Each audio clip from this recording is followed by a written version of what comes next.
আপনিও কি কারো কাছে মামলার থেকে নাম কাটানোর জন্য বলেছেন, কোনো রকম টাকা পয়সা আপনার কাছে চেয়েছে, এরকম কিছু কখনো হয়েছে? বলে কোনো নামই তো আমি দেই নাই, এমনকি শেখ হাসিনার নামও আমি দেই নাই। এই যে এক একটা মামলায় যদি 500 জন করে আসামি হয় এবং এক একজন আসামির পেছনে যদি 7 দিন করে সময় দিতে হয়, তাহলে একটা মামলার তদন্ত করতে 500 সপ্তাহ লাগবে, মানে 10 বছর। হুম। তো তাতে মোটামুটি আগামী 30-40 বছর লাগবে এইসব মামলার তদন্ত করতে। ফেরেস্তা সরকারেরও দোসর থাকে, দোসর ছাড়া তো কেউ চলতে পারে না। এখন আপনি যাকে ফ্যাসিস্ট বলবেন তার দোসর যারা, তারা ফ্যাসিস্টের দোসর। আপনি যাকে ফেরেস্তা মনে করবেন তারা ফেরেস্তার দোসর। টেলিভিশনের প্রতি মানুষের আগ্রহ অনেকাংশেই কমে গেছে, বরং মানুষ এখন অনেক বেশি ফেসবুক এবং ইউটিউব নির্ভর হয়ে গেছে। তাদের কথার বিশ্বাসযোগ্যতাও অনেক বেশি টেলিভিশনের চাইতে। কারণ টেলিভিশন তো জানেই যে ওরা সরকার যা শিখিয়ে দিবে, আগে যেমন ছিল এখনো তাই। মোস্তফা সরোয়ার ফারুকী সংস্কৃতি উপদেষ্টার সংবাদ সম্মেলনের কথা বলছেন? তো একজন নেতাকে বা একজন মন্ত্রীকে প্রশ্ন করেছেন প্রকাশ্যে, সেটার জন্য চাকরি যাওয়া, এটা একটা একটা বিরল ঘটনা। আমি এরকম কাউকে ভাবে মারতে আপনার কাছে যাইনি। এটা জানতে চাই জয় মামুন, যে এরকম ভাবে কি আগের আমলে প্রশ্ন কেউ করতো? সকলের এক ভাষা, এটি চেয়ারের ভাষা, এটি ডক্টর মোহাম্মদ ইউনূসের ভাষা না। হুম। কারণ ওই চেয়ারে যিনি বসেন তিনি মনে করেন যে তাকেই দরকার বাংলাদেশে, তাকে ছাড়া অন্য কাউকে কখনো কেউ চায় না এবং ভবিষ্যতেও চাইবে না। শেখ হাসিনাকে তিনি বলতেন যে মানুষ তাকে চায়। আপনার অনেক সাথে, ধন্যবাদ। জি জি, অনেক ধন্যবাদ, আপনি যুক্ত হচ্ছেন, সময় দিচ্ছেন আমাকে। আপনার সাথে আমার 3 মাস আগে, 3 মাসের মতো সময় আগেও একবার কথা হয়েছিল, হয়তো অনেকগুলো প্রশ্নেরই পুনরাবৃত্তি হবে। এখন পর্যন্ত কোনো আপডেট হলো কিনা সেই নানান বিষয়, সেই সব বিষয়ে জানবো। শুরু করি একটা বিষয়, যে সম্প্রতি একটা মামলা খুব আলোচিত হচ্ছে, বিএনপি কর্মী মাহফুজ আলম শ্রাবণ নিহতের ঘটনায় নিহতের ভাই এই হত্যাকাণ্ডের 9 মাস পরে মামলা করেছেন।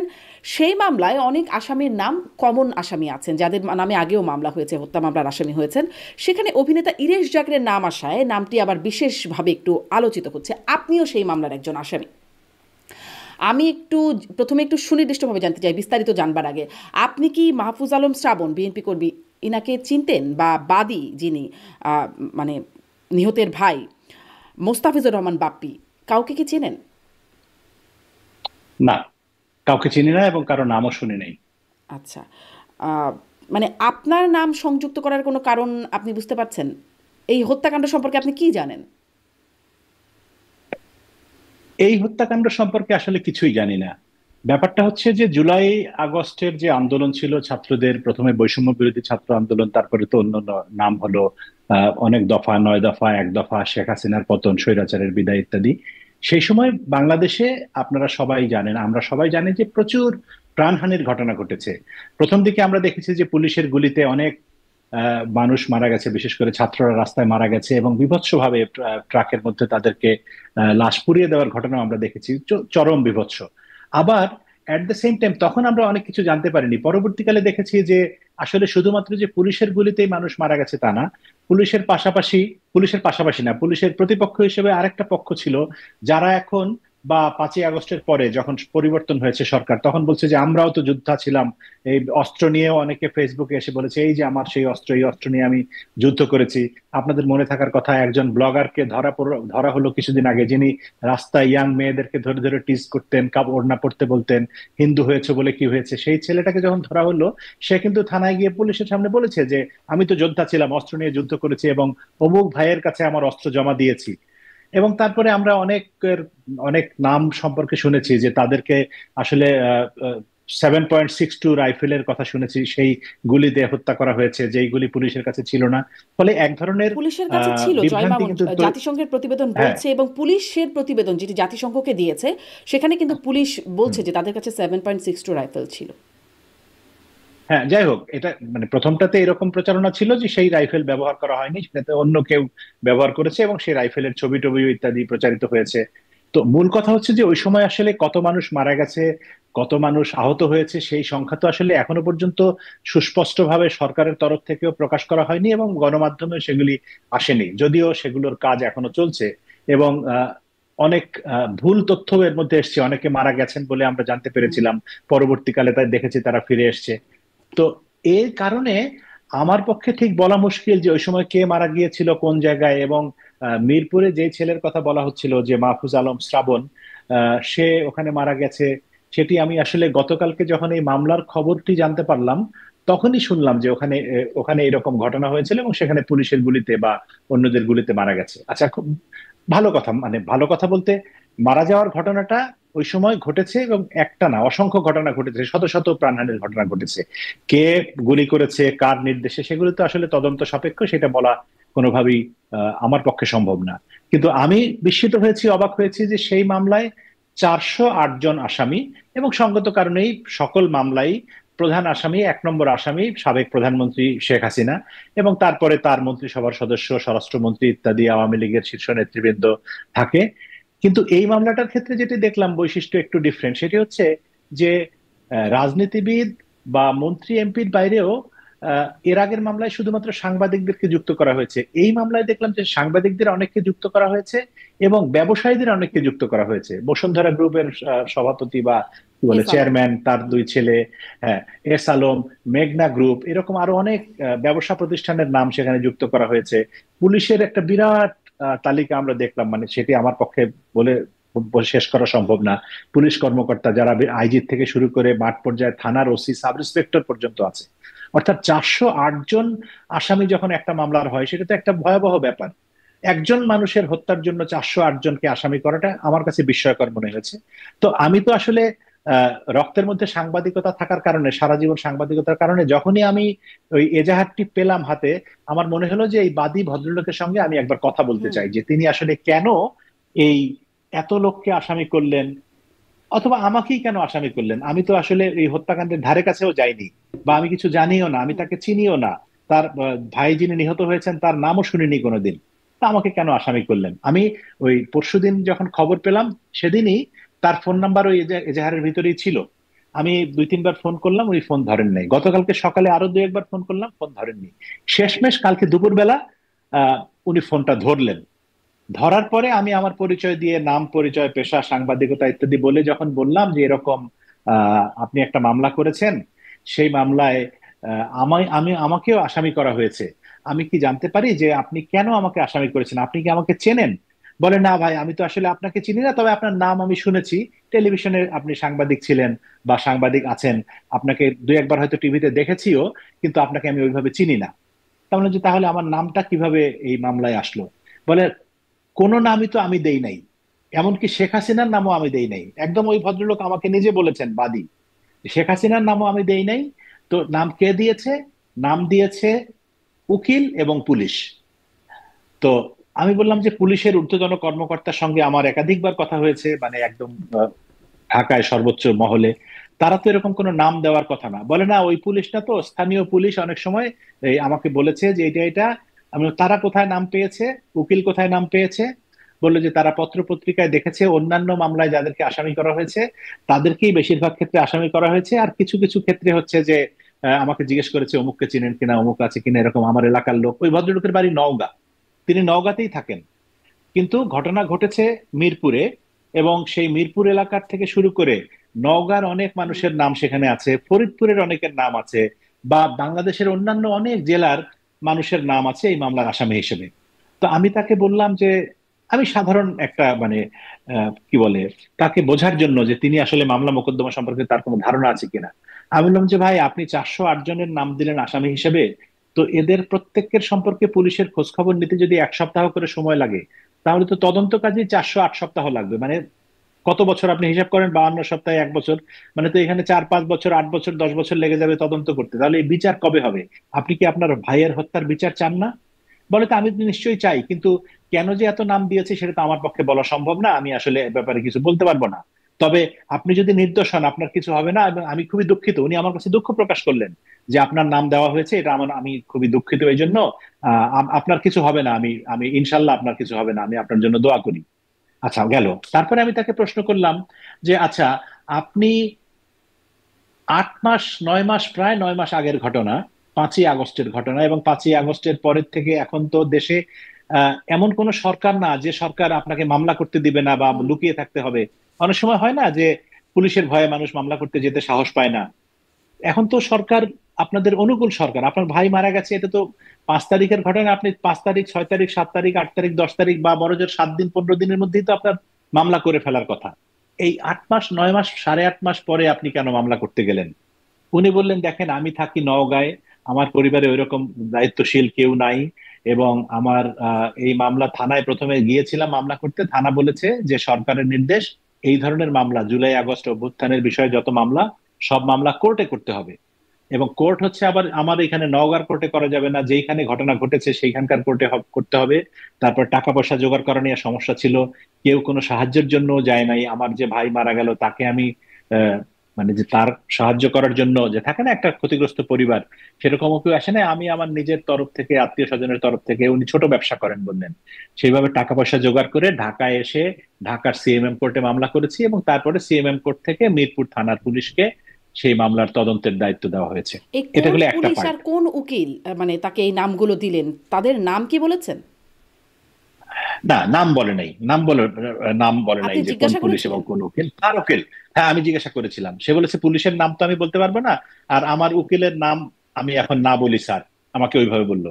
সে আচ্ছা। মনে করেছে যে আমাকে সাংবাদিকদেরকে এই নামটা বললে হয়তো তার কোনো ক্ষতি হতে পারে, বা হুম। আমি জানি না, সে হয়তো এক ধরনের ইনসিকিউরিটির কারণে।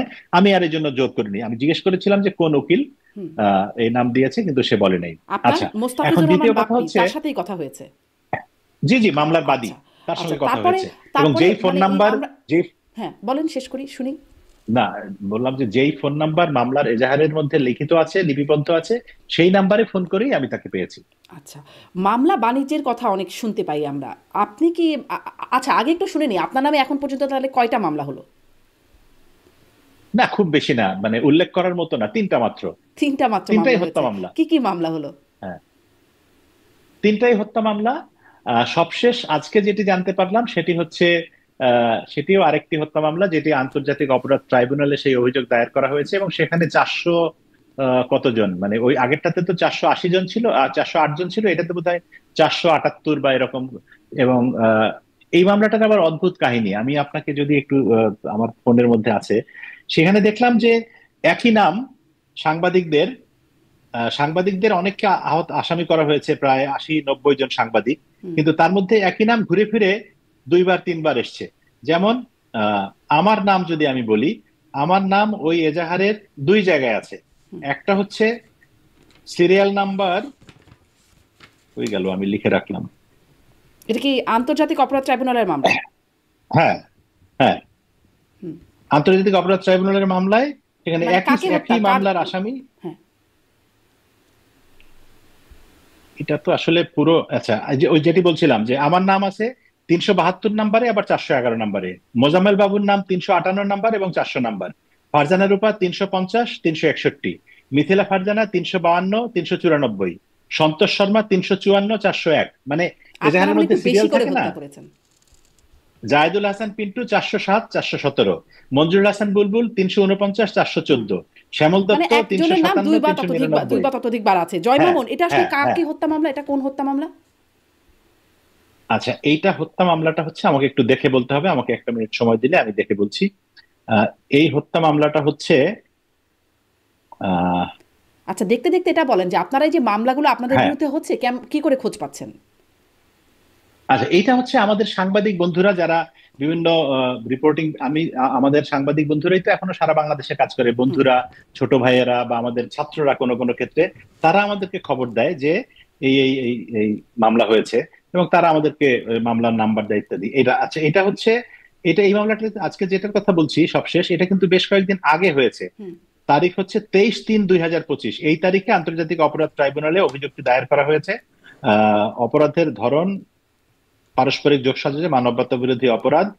তারপরে সময় স্থান 1 জুলাই হতে 15 আগস্ট 2024 পর্যন্ত, 15 আগস্ট পর্যন্ত, মানে অনেক সময়। এই দীর্ঘ সময়ের মধ্যে শেখ হাসিনা, ওবায়দুল কাদের, আসাদুজ্জামান খান কামাল, রমেশ চন্দ্র সেন, হাসান মাহমুদ, আরাফাত, পলক, সালমান রহমান, মো- আহ, এবং এরকম এরকম শত শত। তারপরে আসামিরা কি করেছে সেই বিবরণটা আছে একটা জায়গায়। সেটা হচ্ছে, বলা হচ্ছে যে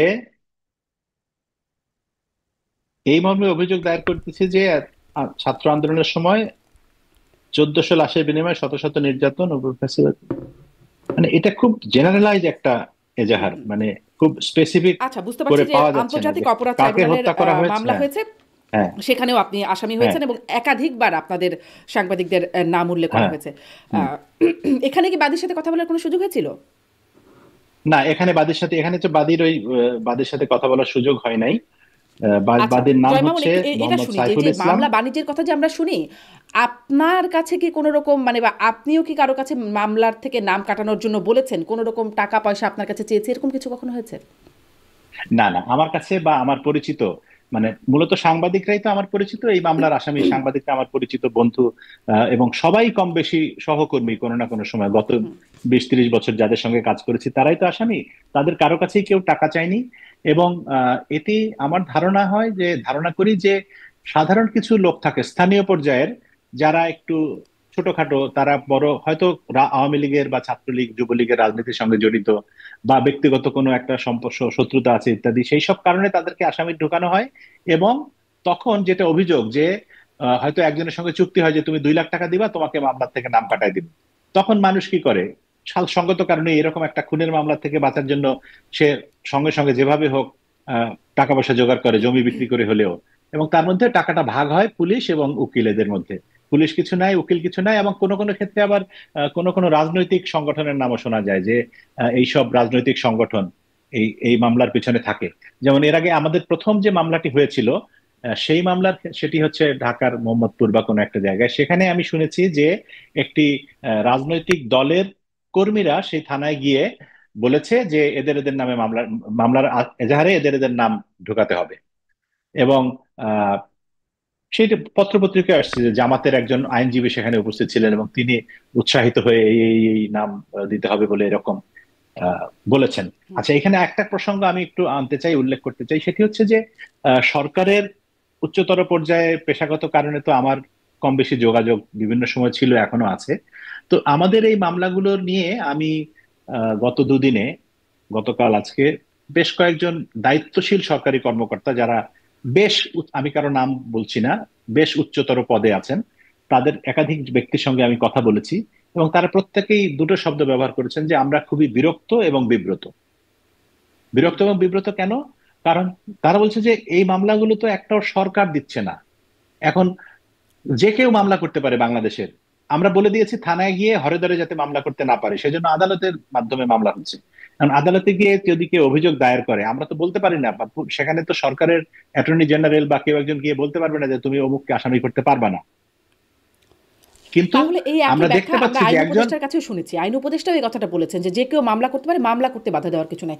তাহলে কি বাংলাদেশের একজন জনগণ, একজন নাগরিক যদি মনে করেন এখন ডক্টর ইউনুস বা আসিফ নজরুল, তাদের নামে মামলা করতে পারবেন গিয়ে? ধরেন না জুলাই আগস্ট এখন হত্যা মামলা একটা নাম যদি সেটা, ঢুকিয়ে দেয়।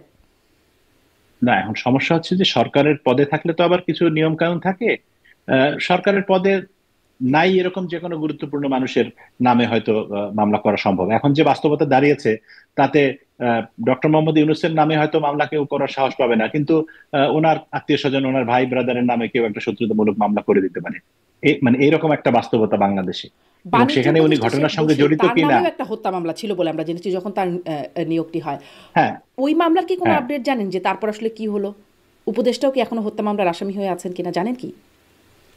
না, আমি জানি না। আমি তবে একটা জিনিস আমাদেরকে বারবার নিশ্চিত করা হয়েছে, আমি যখন কথা বলছিলাম, আমাকে ইভেন অ্যাটর্নি জেনারেল প্রকাশ্যেই বলেছেন যে এইসব মামলা নিয়ে আপনারা কোনো চিন্তাই করবেন না, কারণ এগুলোর তদন্ত ছাড়া কারো বিরুদ্ধেই কোনো ব্যবস্থা নেওয়া হবে না, গ্রেপ্তার করাও হবে না, গ্রেপ্তারি জি, পরোয়ানা জারি করাও হবে এইখানে না। একটু জানতে এবং চাই তাহলে এবং যাদেরকে আমি, ধরা হচ্ছে না, বা ধরা হয়েছে তাদেরকে কেন ধরা হয়েছে, হুম, যাদেরকে ধরা হয় নাই বা আপনাদের মতো তাদেরকে কেন ধরা হচ্ছে না, আবার যাদেরকে কাউকে ধরে ছেড়ে দেওয়া হয়েছে, আমি মুন্নি সাহার কথা বলছি, তিনি গ্রেপ্তার হলেন কারণ বাজারের ওই হুম, ঘটনার পরে, থানায় নেওয়ার পরে শুনলাম যে তিনি অসুস্থ বোধ করছেন, তাকে ছেড়ে দেওয়া হলো। মানে অসুস্থ তো অনেকেই বোধ করছেন এখন যারা আসলে জেলখানায় আছেন, হ্যাঁ। জামিন পর্যন্ত হচ্ছে না।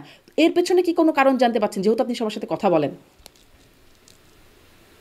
না, এখন ব্যাপারটা হচ্ছে কি, সরকারের আনঅফিসিয়াল বক্তব্য হচ্ছে যে তারা চাচ্ছে যত কম সংখ্যক মানুষকে গ্রেপ্তার করা যায়, এবং প্রকৃতপক্ষে যারা অপরাধী তাদেরকে গ্রেপ্তার করাটাই হচ্ছে উদ্দেশ্য।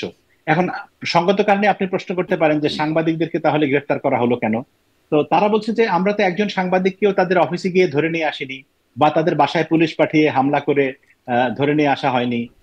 তো তাহলে কেন গ্রেপ্তার করা হয়েছে? যাদেরকে গ্রেপ্তার করা হয়েছে তারা কোনো একটা অসৎ উদ্দেশ্যে পালাচ্ছিলেন, অথবা কোথাও চলে যাচ্ছিলেন, বা মনে হচ্ছিল যে তাদের কোনো অসৎ উদ্দেশ্য আছে, সেই জন্য তাদেরকে ওইভাবে আটক করা হয়েছে। এবং পরবর্তীকালে তাদেরকে গ্রেপ্তার করা, গ্রেপ্তার দেখানো বা অন্যান্য মামলা আসামি করা হয়েছে, কিন্তু বাড়ি থেকে তো কাউকে ডেকে নিয়ে বা ধরে নিয়ে যাওয়া যাওয়া হয়নি। মানে এখন আর আপনারা মুন্নি বাসায় সাহার থাকলে কথা আপনার বা নিরাপদ, অ্যাপারেন্টলি, যদি দেশ ছাড়তে চান এখন তাহলে? না, এটা আবার অন্য আলোচনা। বাসায় থাকলে নিরাপদ হচ্ছে আইন শৃঙ্খলা রক্ষাকারী বাহিনী বা পুলিশ বা সরকার আমাকে বাসা থেকে ধরে নিয়ে যাবে না। বা বাসা কেন, আমি যদি রাস্তায় আমি যে অফিসেও যাই, অফিস থেকেও ধরবে না বা কোথাও কিছু করবে না। কিন্তু ভয় তো আসলে অন্য জায়গায়। ভয়টা হচ্ছে বাংলাদেশে যে মব মব লিঞ্চিং এর সংস্কৃতি যেটি শুরু হয়েছে, সেখানে তো আর কোনো তারা সরকার, সরকারের প্রধান উপদেষ্টার থেকে শুরু করে উপদেষ্টারা প্রতিনিয়তই বলে যাচ্ছেন, পুলিশের আইজিপি বলছেন, অন্যান্য যারা দায়িত্বশীল আছেন সকলেই বলছেন যে কোনো মব এগুলো সহ্য করা হবে না। কিন্তু তারপরেও তো দেখেন আজকের বাংলাদেশে, আজকে ঢাকা শহরে একজন অভিনেতাকে, সিদ্দিক বোধহয় নাম তার, তাকে রাস্তার মধ্যে ধরে টানা হেঁচড়া করে মারধর করে যে পরিমাণ হেনস্থা করা হলো, এটি তো নজিরবিহীন ঘটনা। মানে নজিরবিহীনের মাত্রা প্রতিদিন ছাড়িয়ে যাচ্ছে। একদিন একটা ঘটনা ঘটে, পরের দিন দেখি যে ওটার চেয়ে ভয়াবহ ঘটনা ঘটলো। তো ফলে এখন আপনি পুলিশের আইনের চোখে আপনি নিরাপদ, কিন্তু মবের চোখে তো আপনি নিরাপদ না। এবং মবের বিচার করার জন্য তো তাদের কোনো আদালত লাগে না, অভিযোগ লাগে না। তারা মনে করে যে আপনি ফ্যাসিস্টের দোসর। আপনি আসলেই দোসর কিনা, এই যে যাদের বিরুদ্ধে মামলা হয়েছে, তাদের মধ্যে কতজন আসলে প্রকৃতপক্ষে দোসর, কতজন প্রকৃতপক্ষে দালাল, বা যদি ধরেন সাংবাদিকদের, আমি অন্য আইনজীবী কি বলে রাজনীতিবিদ বা ব্যবসায়ী অন্যদের কথা আমি বলবো না, সাংবাদিকদের কথাই যদি ধরেন, যে সাংবাদিক এখন পর্যন্ত বোধহয় 100-150 মতো সাংবাদিকের বিরুদ্ধে মামলা হয়েছে। তার মধ্যে প্রায় 50-60 জনের ব্যাংক অ্যাকাউন্ট তলব করা হয়েছে, অনেকের অ্যাকাউন্ট জব্দ করা হয়েছে। 150 শতাধিক বা 200-র কাছাকাছি সাংবাদিকের প্রেস অ্যাক্রিডিটেশন কার্ড বাতিল করা হয়েছে। তো এইগুলো করে না, এবং সরকারের সরকার যা, প্রফেসর ইউনূসের সরকার দায়িত্ব নিলেন 8 তারিখ আগস্টের, 9 তারিখেই বোধহয় জাতীয় প্রেস ক্লাবে বৈষম্য বিরোধী ছাত্র আন্দোলনের তরফ থেকে একটা চিঠি দেওয়া হলো, এবং চিঠি দিয়ে বলা হলো যে তখনকার প্রেস ক্লাবের সভাপতি, সাধারণ সম্পাদক থেকে শুরু করে আরো অনেকের নাম, তার মধ্যে আমার নামও আছে, যে এরা ফ্যাসিস্টের দোসর, এদেরকে প্রেস ক্লাব থেকে বহিষ্কার করতে হবে। তো এখন এটা তারা কিসের ভিত্তিতে এই রায়টা দিল যে এরা ফ্যাসিস্টের দোসর? ফ্যাসিস্টের দোসর হওয়ার জন্য তো কিছু না কিছু ক্রাইটেরিয়া লাগবে।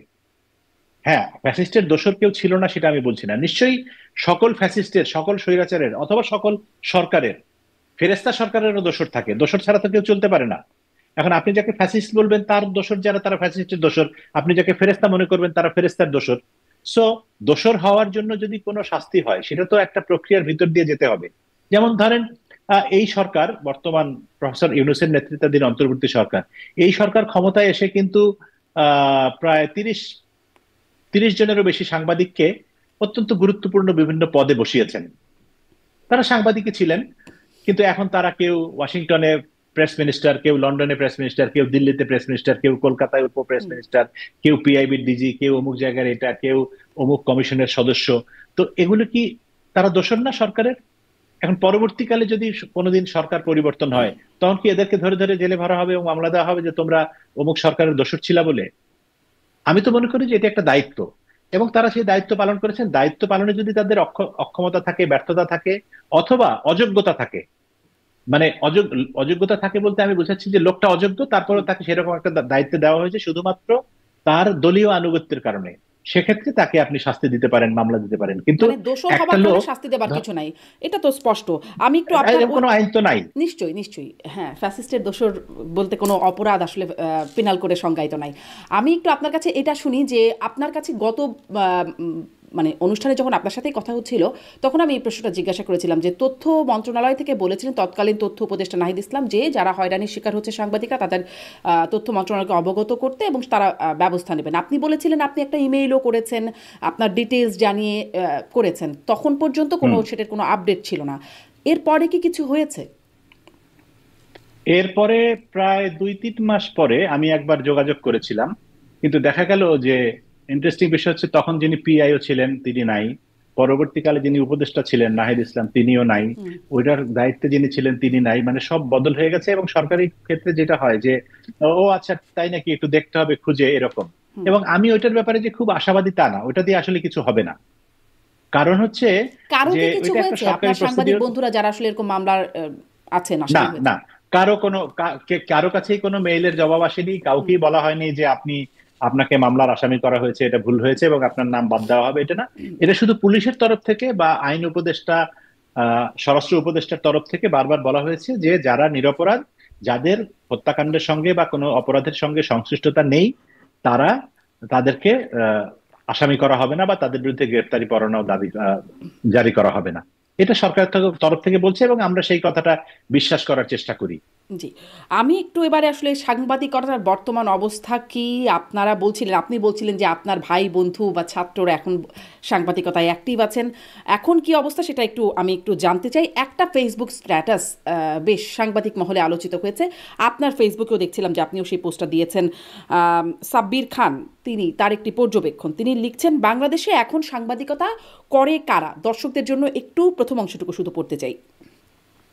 5 আগস্টের পরে সারা দেশে প্রায় 1,000-এর বেশি সাংবাদিককে চাকরিচ্যুত করা হয়েছে। বেসরকারি টিভি পত্রিকা দখল করা হয়েছে। মিডিয়াগুলোর বিভিন্ন পর্যায়ের স্বনামধন্য ও উঠতি সাংবাদিকদের চাকরিচ্যুত করা হয়েছে। 327 জন সাংবাদিকের নামে হত্যাসহ অন্যান্য মামলা দেওয়া হয়েছে। সারা দেশে বিভিন্ন সময় 31 জন সাংবাদিককে গ্রেফতার করা হয়েছে। 4 দফায় 168 জনের প্রেস অ্যাক্রেডিটেশন কার্ড বাতিল করা হয়েছে। জাতীয় প্রেস ক্লাব সহ সারা দেশে প্রেস ক্লাব থেকে 92 জন সাংবাদিককে বহিষ্কার ও সদস্যপদ স্থগিত করা হয়েছে। ব্যাংক হিসাব তলবের নামে 47 জন সাংবাদিককে হয়রানি করা হচ্ছে। শতাধিক সাংবাদিককে বিদেশ সফরে নিষেধাজ্ঞা দেওয়া হয়েছে। অনেকের ব্যাংক হিসাব জব্দ করে রাখা হয়েছে। জুলাই আগস্ট আন্দোলন ও পরবর্তীতে 8 জন সাংবাদিক হত্যার শিকার হয়েছেন। তিনি আসলে শেষে যেই জায়গাটাই আমি যেতে চাই, অনেক বড় হয়ে যাচ্ছে। প্রশ্ন হলো, এই চাকুরিচ্যুত সাংবাদিকদের শূন্যস্থান পূরণ করছে কে ও কারা? আপনার কাছে আসলে এই প্রশ্নটা জানতে চাই। আপনার ভাই বন্ধু এবং ছাত্ররা সাংবাদিকতায় আছে, আপনিও বলছিলেন অনেক সাংবাদিকটা আসলে তো চাকরিচ্যুত, এই সংখ্যাটা উনিও একটা সংখ্যা বলছেন, একটা সংখ্যা আমরাও জানি। এই জায়গাটা আসলে কারা পূরণ করেছে? আহ এই জায়গাটা পূরণ করেছে অপেক্ষাকৃত কম অভিজ্ঞতা সম্পন্ন, কম যোগ্যতা সম্পন্ন সাংবাদিকরা। তারা সাংবাদিকই, কিন্তু হয় কি, আমি একটু অন্যভাবে বলি জিনিসটা, যে 5ই আগস্টের পরে আজকে পর্যন্ত বাংলাদেশের সরকারের বিভিন্ন যে ব্যর্থতা, আইন শৃঙ্খলা অবনতির থেকে শুরু করে, যখনই আপনি সরকারকে প্রশ্ন করবেন, তারা বলবে আমাদের পুলিশ তো এখনো উঠে দাঁড়াতে পারেনি। কেন পারেনি? কারণ ওই সময় হামলা হয়েছে, মামলা হয়েছে, অনেক পুলিশ হত্যা হয়েছে, অনেকে চাকরিচ্যুত হয়েছে, অনেকে বিদেশে চলে গেছে, অনেকে নানা রকম ঝামেলা হয়েছে। তার মানে পুলিশের টপ অর্ডার পুরোপুরি ধসে গেছে। তো ধসে যাওয়ার কারণে যেটি হয়েছে যে বাংলাদেশের আইন শৃঙ্খলার অবনতি হয়েছে, পুলিশের পেশাগত মান অনেক নিচে নেমে গেছে। সাংবাদিকতার ক্ষেত্রেও ঠিক একই ঘটনা ঘটেছে। সাংবাদিকরা ওইভাবে হত্যাকাণ্ডের শিকার হয়নি বা তারা সবাই পালিয়ে গেছে তা না, কিন্তু যেহেতু চাকরিচ্যুত করা হয়েছে, তাদেরকে সরিয়ে দেওয়া হয়েছে সেই জায়গায়।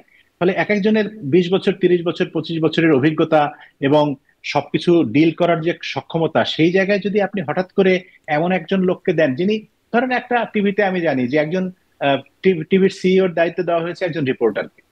আচ্ছা, একজন রিপোর্টার, মানে আমি আমার অভিজ্ঞতা থেকে বলি যে আমি একসময় রিপোর্টিং এ কাজ করতাম, রিপোর্টার থেকে চিফ রিপোর্টার হয়েছি, তারপরে নিউজ এডিটর হয়েছি, নিউজ এডিটর থেকে চিফ নিউজ এডিটর হয়েছি, তারপরে হেড অফ নিউজ হয়েছি, তারপরে মানে এরকম করে করে, এবং এটা একটা দীর্ঘ প্রসেস। 20 বছর, 25 বছর সময় লাগে এই ধাপগুলি অতিক্রম করে এই পর্যন্ত আসতে। সেনাবাহিনীতে একজন সেকেন্ড লেফটেন্যান্ট থেকে ঢুকে একজন মেজর জেনারেল হতে তার 30 বছর লাগে। তো এখন হঠাৎ করে মেজর জেনারেল নাই, আপনি একজন ক্যাপ্টেনকে মেজর জেনারেল করে দিলেন, সে কি ওই মেজর জেনারেলের মতো চালাতে পারবে? পারবে না। বাংলাদেশের সাংবাদিকতার ক্ষেত্রেও তাই ঘটেছে, এবং এখন যারা চালাচ্ছেন সেই ক্যাপ্টেন এবং মেজররা মেজর জেনারেলের চেয়ারে বসে সাংবাদিকতা পরিচালনা করছেন। কিন্তু এর ফলে যেটি হয়েছে, সাব্বির খানই সম্ভবত লিখেছেন বা অন্য কেউ লিখেছেন, আমি জানি না, যে এখন মানুষ টেলিভিশন বিমুখ হয়েছে। এবং আগে তো বলতো যে বিটিভিতে বাতাবি লেবুর ফলন হয়, সেই খবর প্রচার করা হয়, অন্য কোনো খবর থাকে না। এখন বাংলাদেশের সবগুলোই আসলে বিটিভি। বাংলাদেশ টেলিভিশন যা খবর প্রচার করে, অন্য সব টেলিভিশনে আপনি দেখবেন অন্য কোনো খবর নেই, কোনো ইনভেস্টিগেটিভ জার্নালিজম নেই, কোনো ডেপথ, কোনো নিউজ নেই, কোনো একটা একটা কি বলে অনুসন্ধানী সাংবাদিকতা বলতে যেটি বোঝায়, বা একটা সমালোচনামূলক, গঠনমূলক সমালোচনা হলেও সেটি তো সমালোচনা, কিন্তু সরকার এই কাজটি কেন করলো সেরকম কোনো সমালোচনার জায়গা নিউজের ভিতরে নাই। কিছু কিছু টক শো আছে যারা স্বাধীনভাবে কথা বলতে পারেন, ধরেন আমাদের বন্ধু মাসুদ কামাল বা এরকম দুই একজন আছেন, তারা হয়তো জিল্লুর রহমান, তারা যেহেতু কারো চাকরি করেন না, তারা স্বাধীনভাবে কথা বলতে পারছেন, বা এখনো বলতে পারছেন, কতদিন বলতে পারবেন আমি জানি না। তো সেরকম কথা তো আওয়ামী লীগের সময়ও অনেকে বলেছে, কিন্তু তাতে তো লাভ হয়নি কোনো। বাংলাদেশের সাংবাদিকতার মান তো আর টকশোর একজন দুজন বক্তা দিয়ে পরিবর্তিত হবে না।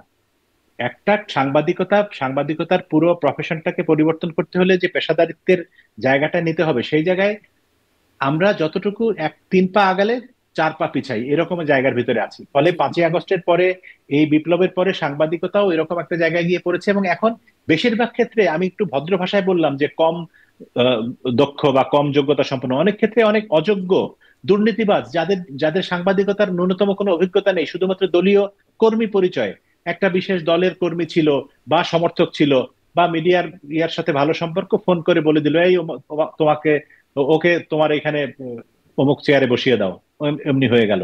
এইভাবে চলছে বাংলাদেশের সাংবাদিকতা এখন। যে কারণে মানুষ কিন্তু টেলিভিশন বিমুখ হয়ে যাচ্ছে। আমি পত্রিকার কথা জানি না, টেলিভিশনের প্রতি মানুষের আগ্রহ অনেকাংশেই কমে গেছে। বরং মানুষ এখন অনেক বেশি ফেসবুক এবং ইউটিউব নির্ভর হয়ে গেছে। যে কারণে আহ ফেসবুকের জনপ্রিয়তা বাড়ছে। ফেসবুকে ইউটিউবে যারা কথা বলছে তারা এখন অনেক বেশি সেলিব্রিটি, অনেক বেশি, তাদের কথার বিশ্বাসযোগ্যতাও অনেক বেশি টেলিভিশনের চাইতে। কারণ টেলিভিশন তো জানেই যে ওরা সরকার যা শিখিয়ে দিবে, আগে যেমন ছিল এখনো তাই, বরং এখন দিন দিন পরিস্থিতি আরো খারাপ হয়েছে। শেখ হাসিনার আমলে তো সংবাদ সম্মেলনে প্রশ্ন না করার অভিযোগে এখন যাদেরকে চাকরি, কি বলে, এখন জেলে নেওয়া হচ্ছে, মামলা দেওয়া হচ্ছে, যে তোমরা কেন প্রশ্ন করো নাই, তোমরা কেন তেল মারতা, তোমরা, আমি প্রশ্ন করতে আসিনি, প্রশংসা করতে এসেছি, এগুলি বলতা। আর এখন হচ্ছে প্রশ্ন করতে গেলে তাকে চাকরিচ্যুত করা হয়, তার নামে মামলা দেওয়া হয়। তো এখন কি করবে সাংবাদিকরা বলেন? মানে প্রশ্ন করতে গেলে মামলা দেওয়া হয়। আপনি কি এই এই মোস্তফা সরোয়ার ফারুকী সংস্কৃতি উপদেষ্টার সংবাদ সম্মেলনের কথা বলছেন? হ্যাঁ হ্যাঁ, একদম সবশেষ ঘটনা হ্যাঁ, যেটি গতকালকে ঘটেছে সেটির কথা বললাম, যে দীপ্ত তার টিভির সংবাদ 3জন সম্মেলনে সাংবাদিকের প্রশ্ন চাকরি করেছে। গেছে, কিন্তু প্রশ্নগুলো আমি যদি একটু। দীপ্ত টিভির একজন, চ্যানেল আইয়ের একজন, এটিএন বাংলার একজন, আচ্ছা। তিনজনের চাকরি গেছে। কারণ তিনজন প্রশ্ন করেছিলেন সংস্কৃতি উপদেষ্টাকে এই জুলাই গণহত্যার শহীদের সংখ্যা ইত্যাদি নিয়ে। এখন শহীদের সংখ্যা, মুক্তিযুদ্ধের শহীদের সংখ্যা নিয়েও তো এখনো অনেকে প্রশ্ন করেন। 30 লক্ষ মানুষ মারা যায় নাই, ওইটা শেখ মুজিবুর রহমান ভুল করে বলেছিলেন। 3 লাখকে তিনি 3 মিলিয়ন বলেছেন, বলে না অনেকে? হুম। বলে তো, এটা একটা ন্যারেটিভ, এবং এই সরকারের ভিতরেও লোকজন আছে সেভাবে বলে। হুম। তো তাই বলে কি তাদের চাকরি চলে যেতে হবে? এটা, সে যদি প্রশ্ন করে থাকে, যে কোনো প্রশ্ন, একজন সাংবাদিক, কিন্তু আমি একটু সে তো এরকম কাউকে ভাবে মারতে আপনার কাছে যায়নি। এটা জানতে চাই জয় মামুন, যে এরকম ভাবে কি আগের আমলে প্রশ্ন কেউ করতো, মানে যদি বলি মন্ত্রীদেরকে? কি বলেন? আমি নিজে কত শত প্রশ্ন করেছি, খোদ প্রধানমন্ত্রীকে প্রশ্ন করেছি না, যে কেন আপনাকেই সব কাজ করতে হবে? ফায়ার ব্রিগেড, মানে কোথাও আগুন লাগলে ফায়ার ব্রিগেড পানি দিবে, সেটাও তো আপনি আপনি নির্দেশ দিয়ে দিয়ে দেন। একজন, ওই যে আবরার হত্যাকাণ্ডের ঘটনার পরেই তো এই প্রশ্ন করেছিলাম, যে বুয়েটের শিক্ষার্থী আবরার নিহত হলো, উনি পুলিশকে নির্দেশ দিয়েছেন যে আসামি ধরতে হবে। তো এটা প্রধানমন্ত্রীর কেন পুলিশকে নির্দেশ দিতে? উনি আমার উপরে খেপে গেলেন এবং বললেন যে আপনারা তো দেখেছেন আগের প্রধানমন্ত্রী 12টা পর্যন্ত ঘুমায়, এটা সেটা, এবং আমি তো সরকার প্রধান, আমাকেই তো সবকিছু দেখতে হবে। এইরকম কেন? ফারুকীর প্রশ্নটা এমন কোনো কঠিন প্রশ্ন ছিল না। হুম। ফারুকীর রাজনৈতিক কোনো অভিজ্ঞতা নেই, এবং কোনো ধরনের কোনো মিডিয়া হ্যান্ডলিং করার, মানে এই জাতীয় আর কি, নিউজ হ্যান্ডলিং করার, তিনি সিনেমার মানুষ ছিলেন, মানে আমি সিনেমা যদি এভাবে বানাতেন। কঠিন বা প্রশ্ন না, আমি কিন্তু একটু শেষ প্রশ্নটাকে করতে আপনার চাই কাছে এখানে, না যৌক্তিক বা মানে সঠিকভাবে প্রশ্ন করা হয়েছে বলে আপনার মনে হয়েছে? ভাই, প্রশ্নটা যতই অযৌক্তিক হোক, হুম। প্রশ্ন একটা প্রশ্ন। আপনি যদি দেখেন যে আমরা তো সাংবাদিকতায় যতটুকু পড়েছি, এক প্রশ্ন এক সাংবাদিক একজন ব্যক্তিকে 17 বার করেছে বিবিসির হুম। সেটে, এবং তারপরে ওই ভদ্রলোক উত্তর না দিয়ে মাইক্রোফোন ছিঁড়ে উঠে চলে গেছেন। হুম। এরকম ঘটনা পৃথিবীর বিভিন্ন জায়গায় ঘটে। প্রশ্নটা ওনার দৃষ্টিতে অযৌক্তিক, কিন্তু কারো না কারো যুক্তিতে তো যৌক্তিক হতে পারে, তাই না? হুম। কথা হচ্ছে যে উনি তো প্রশ্নই করেছেন, উনি তো গুলি করেননি। এই সাংবাদিকরা প্রশ্ন করেছেন, প্রশ্ন করার অপরাধে সেই প্রশ্নটা আপনার যত অপ্রিয় হোক, আপনি বলতে পারেন যে না, এই প্রশ্নটার উত্তর আমি দিব না, বা এইটা প্রশ্নটা আমার কাছে রিলেভেন্ট মনে হয় না, হুম। আপনি অন্য প্রশ্ন করেন। অসংখ্য কৌশল আছে। আমি বলছি, রাজনৈতিক অভিজ্ঞতা না থাকলে যা হয়, আমি নিশ্চিত যে এখানে যদি বিএনপি, আওয়ামী লীগ, জাতীয় পার্টি বা জামাত ইসলামী বা যে কোনো রাজনৈতিক দলের কোনো নেতা, যিনি রাজনীতি করে এসছেন বা ছাত্র রাজনীতি করেও অভিজ্ঞতা নিয়ে এসছেন, তিনি যদি এই প্রশ্নটা হ্যান্ডেল করতেন, তিনি নিশ্চিতভাবে অন্যরকম উত্তর দিতেন এবং এই অপ্রীতিকর ঘটনাটা ঘটতো না। আমি একটা ছোট্ট ঘটনা এখানে মনে করাতে চাই আপনাকে এবং এই অনুষ্ঠান যারা দেখবেন তাদেরকে। সেটি হচ্ছে, বাংলাদেশে, বাংলাদেশের ইতিহাসে আমার বেশ কিছু রিপোর্টের কথা মানুষ মনে রেখেছে। একটা রিপোর্ট এখনো মানুষ বলে, আল্লাহর মাল আল্লাহ নিয়ে গেছে। হুম। মনে আছে? হুম। সেটা আমার রিপোর্ট ছিল। তখনকার স্বরাষ্ট্রমন্ত্রী একটি শিশুর বাড়িতে গিয়েছিলেন, সেই শিশুটি বাবার কোলে থাকা অবস্থায় সন্ত্রাসীদের গুলিতে মারা গিয়েছে। এখন আমি তাকে প্রশ্ন করেছিলাম যে মাননীয় মন্ত্রী, এই যে শিশুটি মারা গেল, এটার ব্যাপারে আপনারা কি ব্যবস্থা নিচ্ছিলেন? কেন? একটা বাবার কোল হচ্ছে একটা সন্তানের জন্য সবচেয়ে নিরাপদ জায়গা, বাবার কোল, মায়ের কোল। সেই বাবার কোলেও যদি সন্তান নিরাপদ না থাকে, তাহলে অন্য মানুষ কিভাবে নিরাপদ থাকবে? তো উনি ফস করে উত্তর দিলেন যে হায়াত মওয়াত আল্লাহর হাতে, আল্লাহর মাল আল্লাহ নিয়ে গেছে। তো তখন আমি বলেছিলাম যে জি, আমরা সবাই আল্লাহর মাল, আল্লাহ আমাদেরকে সৃষ্টি করেছেন, আমরা সবাই আল্লাহর মাল, আপনিও আল্লাহর মাল। আল্লাহর যখন ইচ্ছা আপনাকে আমাকে নিয়ে যাবে, তাহলে আপনার সঙ্গে এত পুলিশ, সিকিউরিটি, র্যাব হুম সারাক্ষণ এগুলো নিয়ে ঘোরেন কেন? আপনি একা একা ঘুরবেন। আল্লাহর মাল আপনার, আল্লাহর ইচ্ছা হুম হলে হুম। আল্লাহ আপনাকে নিয়ে যাবে। সেই প্রশ্ন করার কারণে কিন্তু আমার চাকরি যায়নি, বরং সেই প্রশ্ন করে আমি যখন ফিরেছি, আমাকে পুলিশের কমিশনার তখন যিনি ছিলেন তিনি ফোন করেছেন যে ভাই কিছু মনে করবেন না, উনি স্যার মানে মন্ত্রী মহোদয় রাগের মাথায় বলেছেন, হোয়াট এভার, আপনি এটা একটু ক্ষমা সুন্দর দৃষ্টিতে দেখেন। মানে এই পোলাইটনেসটা যেহেতু তিনি এটি হুম তিনি বলেছিলেন, হুম। কিন্তু উনি বুঝেছেন যে এটা ঠিক করেন আপনি নাই। এটা বিএনপির আর সময়ের কথা এখন বলছেন। আমরা দেখছি, জি, তারপরে হ্যাঁ, তারপরে এখন আওয়ামী আমরা লীগের দেখছি সময় উল্টো। এসেছে। মানে তখনও কি আওয়ামী লীগের সময়, মানে বিএনপির কথা বলছেন, আওয়ামী লীগের সময় আসছে তখনও কি এরকম প্রশ্নের কারণে চাকরি যাবার? তখন তো আপনারা তো খুবই মানে সিনিয়র না, সাংবাদিক। বিএনপির আমলে কোনো সাংবাদিকের প্রশ্ন করার কারণে চাকরি যায়নি। হুম আওয়ামী লীগের আমলে কোনো সাংবাদিকের প্রশ্ন করার কারণে চাকরি যায়নি। চাকরি অনেক কারণে গিয়েছে, সেটি ডিফারেন্ট। মালিক পক্ষের চাপে চাকরি যায়, ব্যবসায়ীদের চাপে চাকরি যায়, বিজ্ঞাপনদাতার চাপে চাকরি যায়, নেতাদের চাপে চাকরি যায়, মন্ত্রীদের চাপে চাকরি যায়, ডিজিএফআই বা সরকারি সংস্থার চাপে চাকরি যায়। কিন্তু একজন নেতাকে বা একজন মন্ত্রীকে প্রশ্ন করেছেন প্রকাশ্যে, সেটার জন্য চাকরি যাওয়া, এটা একটা একটা বিরল ঘটনা। আমি মনে করি যে এটা জি জি। অসম্ভব। আপনি বলছেন মানে অনেক ধন্যবাদ একটু আবার ব্যাখ্যার আবার জন্য। এটার সঙ্গে এটার একটা সম্পর্ক আছে। আচ্ছা। আজকে তথ্য মন্ত্রণালয়ের যিনি উপদেষ্টা মাহফুজ আলম, তিনি বললেন যে দিগন্ত টিভির নিউজ সম্প্রচার বন্ধের সঙ্গে সরকারের কোনো সম্পর্ক নাই, বা যাদেরকে চাকরিচ্যুত করা হয়েছে তাদের সাথে সরকারের কোনো সম্পর্ক নাই। কিন্তু আপনি দেখেন, ওই যে জুলাই রেভলিউশনারি অ্যালায়েন্স নামে একটা সংগঠন ফেসবুকে পোস্ট দিল যে 24 ঘন্টার মধ্যে যদি এই 3 দালালকে চাকরিচ্যুত করা না হয়, তাহলে march to Deepto TV, march to ATN Bangla, march to Channel I. তো এখন এই দেশে মার্চ টু অমুক মানে কি, এটা তো আমরা সবাই জানি, মানে 5ই আগস্টের আগের থেকেই যে মার্চ টু মানে হচ্ছে যে গিয়ে অলরেডি এটিএন বাংলা একবার আগুন দিয়ে পোড়ানো হয়েছে, অন্যান্য টেলিভিশনে হামলা হয়েছে। তো সেখানে এখন সঙ্গত কারণেই প্রতিষ্ঠানের 700-800 কর্মচারীকে বাঁচাতে হবে, প্রতিষ্ঠানকে বাঁচাতে হবে। কারণ একজনকে কোরবানি দিয়ে তো মানুষ, মানে মানুষ তো কি করবে? আর এটিএন বাংলা বা দীপ্ত টিভির অথরিটি তো কিছু করার ছিল না। আবার দেখলাম যে দীপ্ত টিভি অথরিটি বলছেন, দীপ্ত টিভির একজন সিনিয়র সাংবাদিক হুম সংবাদ মাধ্যমকে বলেছেন যে না, এটা আমাদের নিজস্ব আহ, অন্তর্বর্তী কি অন্ত- অন্ত- অভ্যন্তরীণ হুম। বিষয়, এটার সাথে সরকারের কোনো সম্পর্ক নাই। এমনকি কার ঘাড়ে কয়টা মাথা যে বলবে সরকারের মানে অমুকরা আমাদেরকে হুমকি দিছে, সেজন্য আমরা চাকরিচ্যুত করেছি বা নিউজ বন্ধ করেছি? এটা কেউ বলে পৃথিবীর ইতিহাসে কোথাও আছে?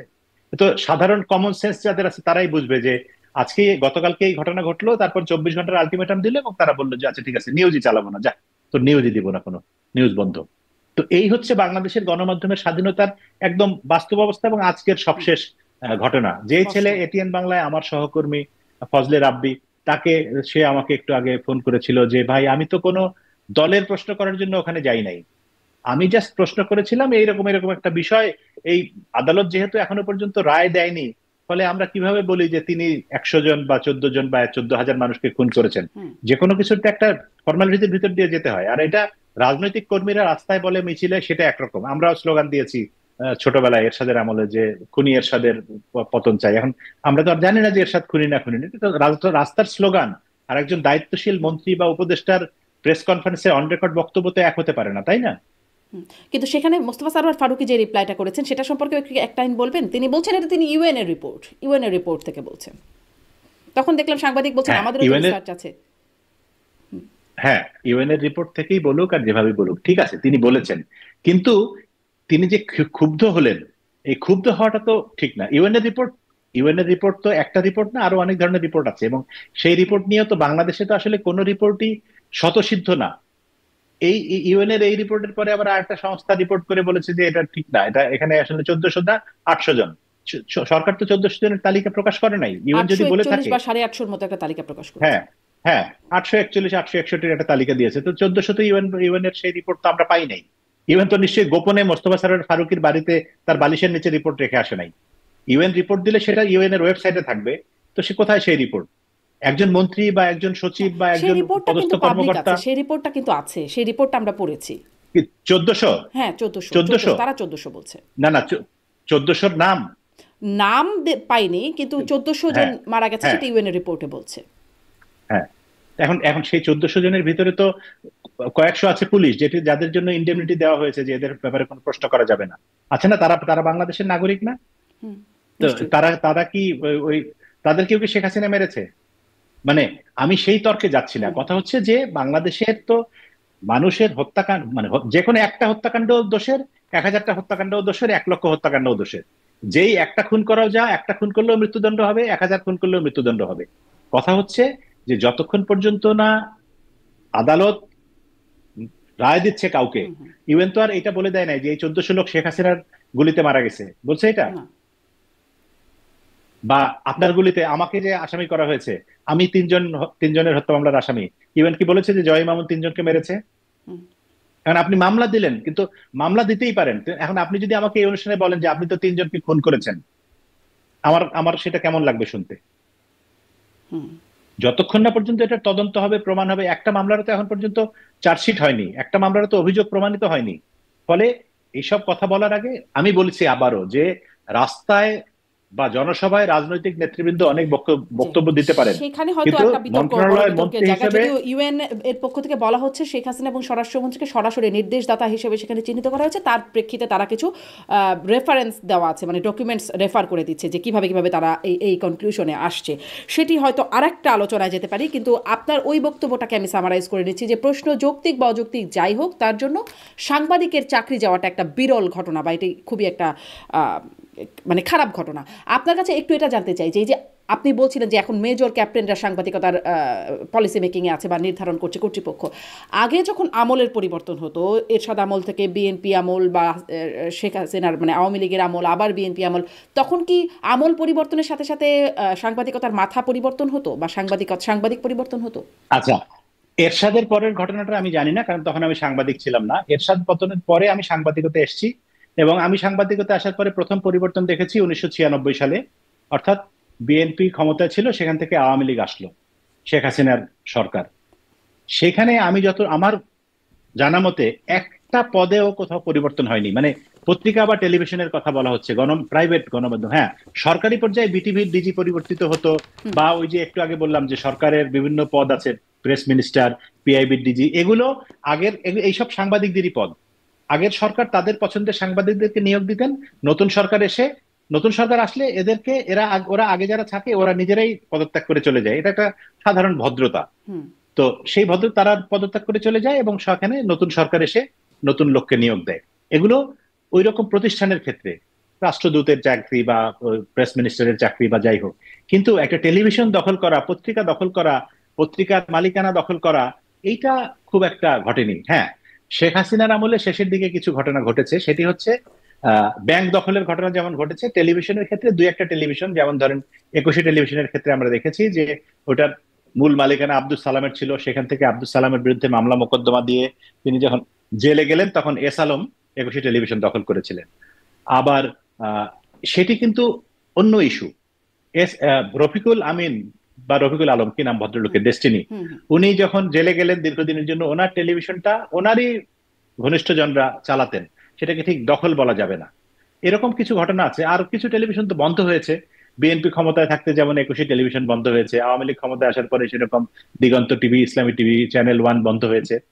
সাংবাদিকতা বা সাংবাদিক নিগ্রহের ঘটনা সকল আমলেই ঘটেছে, কিন্তু এবার যেটা ঘটছে সেটা হচ্ছে মাত্রা ছাড়া, সীমাহীন আর কি। এত বেশি এই এই এই 8 মাসের ভিতরে এত কাহিনী কখনো ঘটে নাই। আর সাংবাদিকদেরকে প্রেস কনফারেন্সে প্রশ্ন করার জন্য চাকরিচ্যুতির ঘটনা আমার জানা মতে জানা কখনো মতে ঘটে দেখিনি। নাই। জি, অনেক ধন্যবাদ জয় মামুন। নিশ্চয়ই এখন যারা সাংবাদিকতায় খুব অ্যাক্টিভ রোল প্লে করছে তাদেরকেও আমি এই প্রশ্নটি পরবর্তীতে করবার চেষ্টা করব।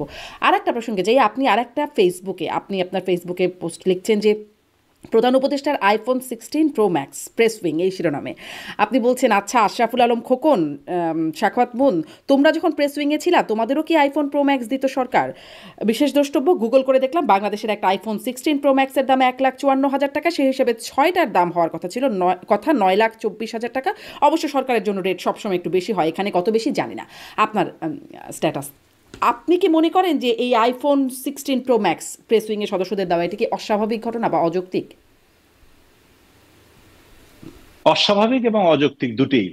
কারণ হচ্ছে, টু বি ভেরি অনেস্ট, বাংলাদেশের প্রধানমন্ত্রীর বা প্রধান উপদেষ্টার কার্যালয়ে প্রেস উইং এর কোনো দরকার আছে বলেই আমার মনে হয় না। ভাই, মার্কিন যুক্তরাষ্ট্রের মতো একটি দেশ, আপনি যেখানে থাকেন সেখানে তো তথ্যমন্ত্রীই নাই, তথ্য মন্ত্রণালয় বলে কোনো মন্ত্রণালয় নাই আমেরিকায়, আপনি জানেন? হুম হয়তো জানেন অথবা জানেন না, কিছু যায় আসে না আপনার জানা না জানাতে। কিন্তু দর্শকদের উদ্দেশ্যে জানিয়ে রাখি যে আমেরিকায় প্রেস মিনিস্ট্রি অফ প্রেস নাই, কিন্তু আপনি খোঁজ করে দেখতে পারেন। তো এই দেশে কি আমেরিকায় টেলিভিশন পত্রিকা চলে না? আমাদের দেশে হচ্ছে সবসময় একটা মানে গাড়ির আগে ঘোড়া জুড়ে দেওয়ার একটা ব্যাপার থাকে, একটা প্রেস উইং থাকতে হবে প্রধানমন্ত্রীর।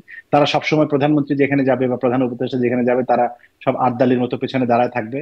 তারপরে হচ্ছে এদের কাজ কি, আগে যা প্রেস কনফারেন্স হতো, অমুককে আসতে হবে, নাম তালিকা দেওয়া, অমুককে আসা যাবে না, তোমার নাম কেটে দেওয়া হলো। তারপরে হচ্ছে আগামীকাল মাননীয় প্রধানমন্ত্রীর কর্মসূচি কি, উনি এতটার সময় অমুক জায়গায় ফিতা কাটবেন, অমুক 300 ব্রিজ উদ্বোধন করবেন। আর এখনকার প্রধান উপদেষ্টা আগামীকাল সকালবেলা পুলিশ হেডকোয়ার্টারে গিয়ে পুলিশের অমুক কর্মসূচিতে বক্তব্য রাখবেন। এগুলির জন্য একটা 7 জন 8 জন 10 জনের একটা প্রেস উইং লাগে, তাদের গাড়ি লাগে, তাদের বাড়ি লাগে, তাদের iPhone 16 Pro Max লাগে কেন? মানে আমি তো কোনো প্রয়োজন দেখি না।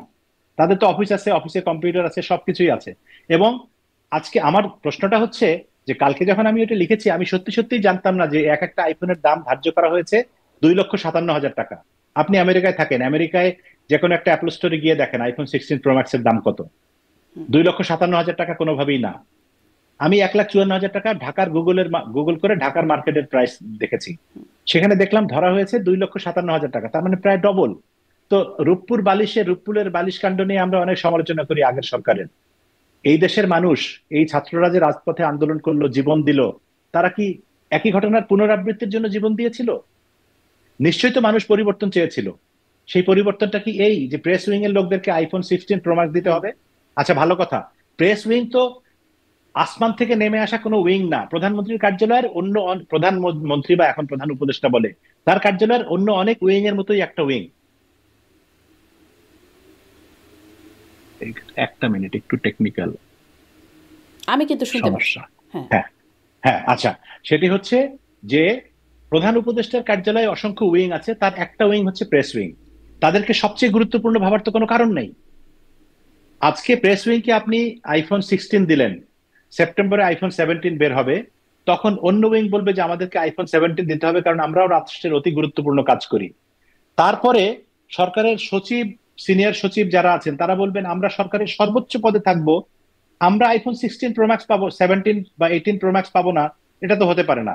তারা নিজেরাই একটা আইন ব্যবস্থা করে ফেলবে এবং নথি চলে যাবে প্রধান উপদেষ্টার কার্যালয়ে। উনি বাধ্য হয়ে বিবেকের তাড়নে, আচ্ছা অমুককে অমুককে দিয়েছি, একে না দিলে কেমন হয়, হয়ে যাবে। তারপরে আসবে ডিসি সাহেবরা, বাংলাদেশের 64 জেলার ডিসিরা বলবে আমরা তো জেলা পর্যায়ে, মাঠ পর্যায়ে সবচেয়ে গুরুত্বপূর্ণ ব্যক্তি।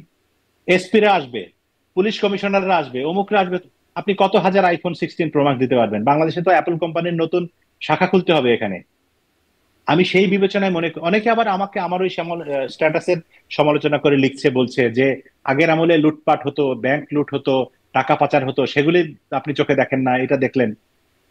লুটপাট, টাকা পাচার সবই অন্যায়। সেগুলো চোরেরা চুরি করতো গোপনে বা পাচার করতো গোপনে। আর এটা তো গোপনে না, এটা হচ্ছে রাষ্ট্রীয়ভাবে একজনকে একটা উপহার দেওয়া হচ্ছে, উপঢৌকন দেওয়া হচ্ছে। কেন, কোন যুক্তিতে, কোন প্রয়োজনে, জি।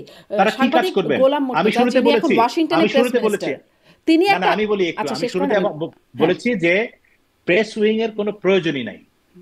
প্রেস মিনিস্ট্রিরই কোনো প্রয়োজন আছে কিনা সেটা অন্য বিতর্ক, কিন্তু প্রেস উইং এর তো কোনো প্রয়োজনই নাই। বা থাকলেও 1 2 জন লোক থাকতে পারে সেখানে, মানে এত লটবহরের কোনো দরকার নাই। হ্যাঁ, এটা সেটা হচ্ছে তো আগের আমলেও মানে মানে মানে এটি তো একটা 12 হাত ধারাবাহিকতা এটার। কাকুরের আগের আমলে যা ছিল তাই যদি থাকতো, হুম। তাহলে আর এই বিপ্লব, বিদ্রোহ, অভ্যুত্থান, জি। এই নতুন বাংলাদেশ এগুলি কেন? জি।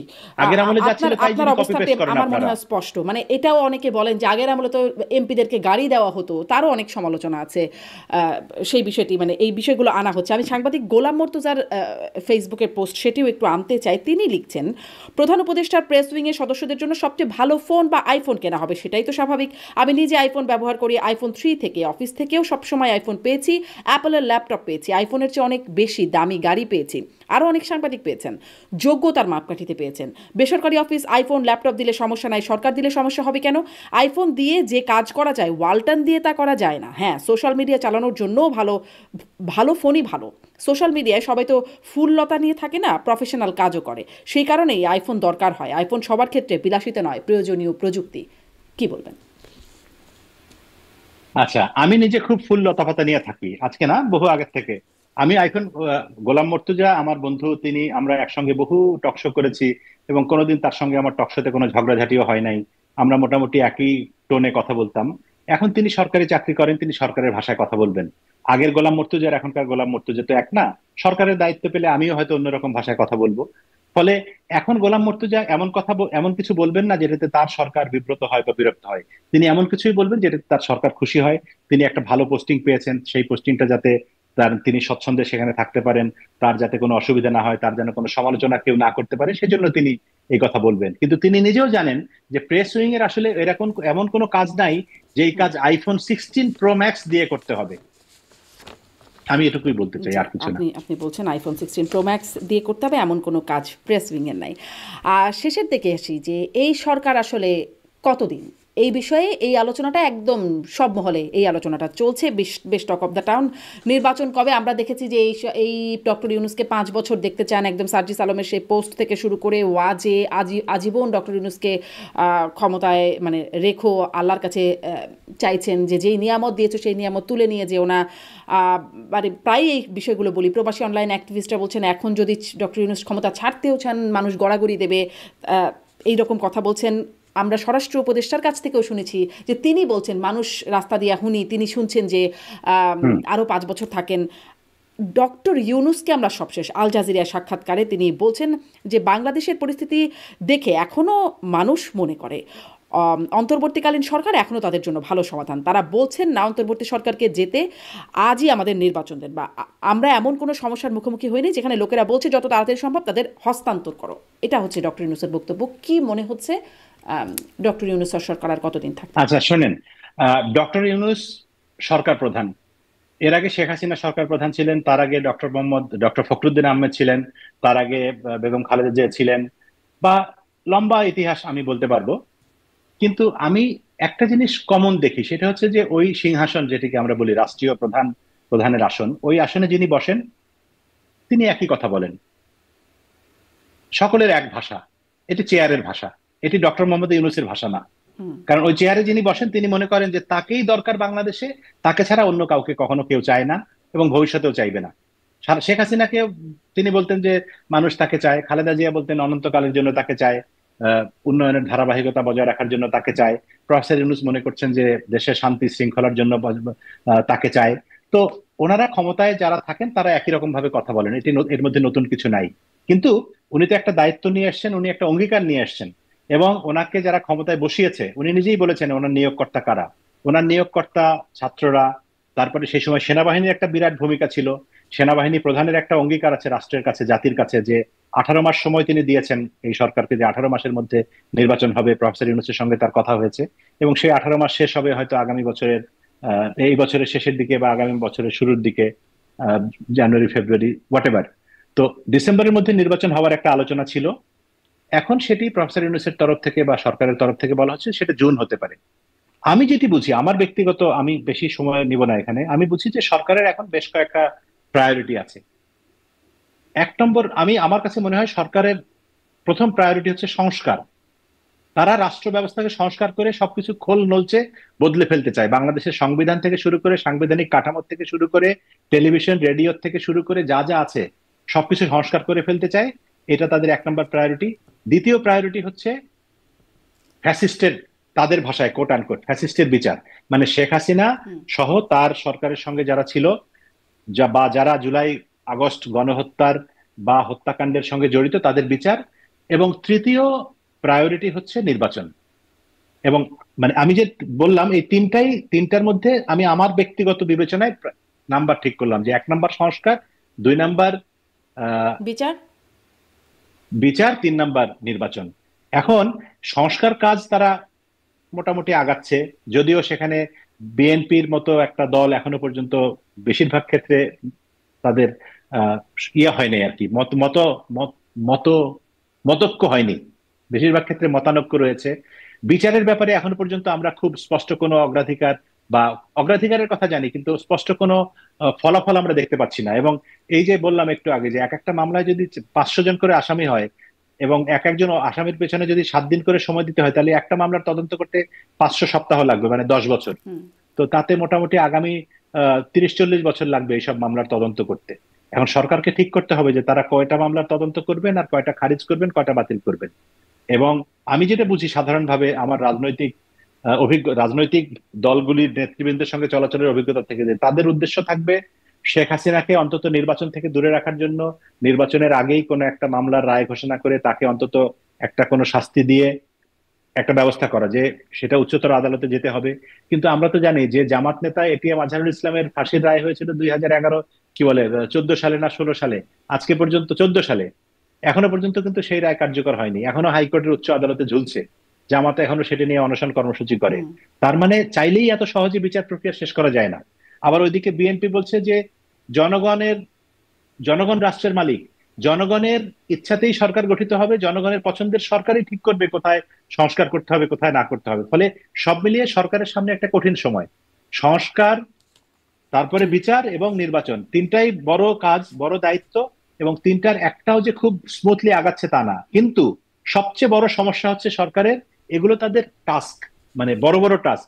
ছোট টাস্ক হচ্ছে ডে টু ডে অপারেশন, দেশটাকে তো চালাতে হবে। প্রতিদিন আপনার রাষ্ট্রের আইন শৃঙ্খলা রক্ষা থেকে শুরু করে শিক্ষা, স্বাস্থ্য, সব জায়গায় খবরাখবর নিতে হবে, সব জায়গায়। সেই জায়গাটাতে তো সরকার চরমভাবে ব্যর্থ হচ্ছে। প্রত্যেকদিন মব মানুষকে অ্যাটাক করছে, প্রত্যেকদিন ডাকাতির ঘটনা ঘটছে, ধর্ষণ হচ্ছে, ছিনতাই জি, হচ্ছে, অমুক হচ্ছে, স্পষ্ট মানে তমুক ডে টু হচ্ছে, ডে কাজে ব্যর্থ হচ্ছে দ্রব্য। বলে আপনি মনে করছেন জয় মামুন। হ্যাঁ। তাহলে আপনার কি মনে হয় নির্বাচনটা কবে হবে? কারণ এর প্রেক্ষিতে আমি আসলে সাংবাদিকতা নিয়ে একটু প্রশ্ন করবো, নির্বাচনটা কবে হবে মনে হয় আপনার? আচ্ছা, আমার ধারণা আগামী জুনের আগে তো নির্বাচনের কোনো সম্ভাবনাই আচ্ছা। নাই। এবং জুন মাসেও তখন হয়তো এরকম একটা এক্সকিউজ আসতে পারে যে জুন মাস বর্ষা বাদলের সময়, এই সময় নির্বাচন হবে কিনা জানি না, আচ্ছা হুম। ঠিক আছে আরো একটু শীত পর্যন্ত অপেক্ষা করেন। ঠেলে ঠুলে আগামী ডিসেম্বর পর্যন্ত নেওয়ার একটা চেষ্টা হতে পারে। আগামী বলতে 2026-এর ডিসেম্বরে নির্বাচন যেতে পারে বলে আমার ব্যক্তিগত হান্স, মানে জি, নো ক্লু, আপনার ব্যক্তিগত কোনো কোনো আপনার সোর্স ব্যক্তিগত নাই আমার। মতামত। জি।